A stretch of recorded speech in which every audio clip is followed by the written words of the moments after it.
Penembakan brutal mengguncang Bondi Beach, Sydney, Minggu 14 Desember 2025. Sedikitnya 11 orang tewas dan 29 lainnya luka-luka dalam serangan yang secara terang-terangan menargetkan komunitas Yahudi saat perayaan hari pertama Hanukkah.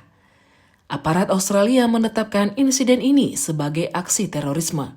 Kepolisian New South Wales menyatakan penembakan terjadi ketika lebih dari 1.000 orang berkumpul di Bondi Beach untuk mengikuti acara perayaan Hanukkah yang digelar komunitas Yahudi setempat.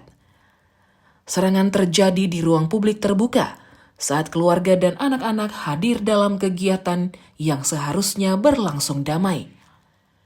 Otoritas memastikan 2 pelaku terlibat dalam serangan tersebut, 1 pelaku tewas di lokasi, sementara pelaku kedua dalam kondisi kritis dan kini dirawat ketat di rumah sakit. Polisi juga masih menyelidiki kemungkinan adanya pelaku tambahan. Situasi semakin mengkhawatirkan setelah aparat menemukan alat peledak rakitan di dalam sebuah mobil yang terhubung dengan pelaku.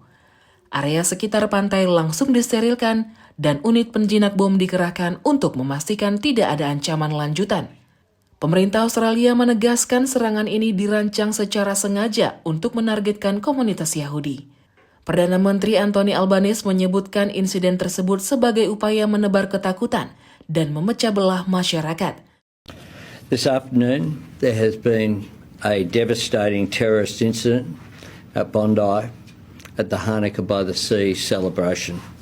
This is a targeted attack on Jewish Australians on the first day of Hanukkah, which should be a day of joy, a celebration of faith, an act of evil anti-Semitism, terrorism that has struck the heart of our nation.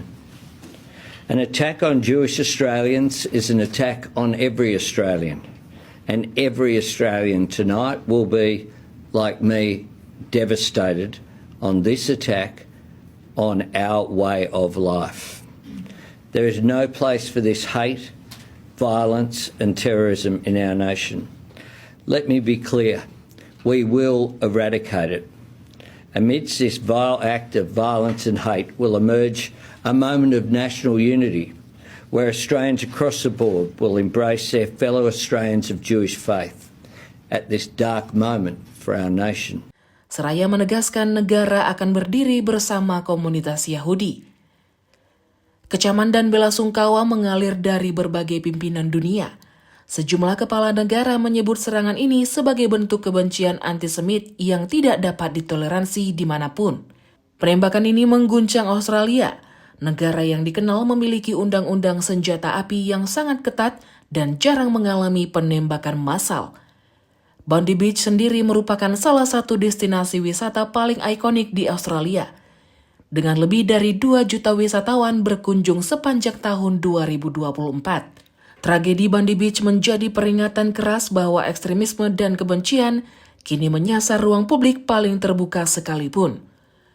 Publik menanti investigasi yang transparan dan menyeluruh, bukan hanya untuk mengungkap pelaku, tetapi juga memastikan tragedi serupa tidak kembali terulang di tengah masyarakat multikultural Australia.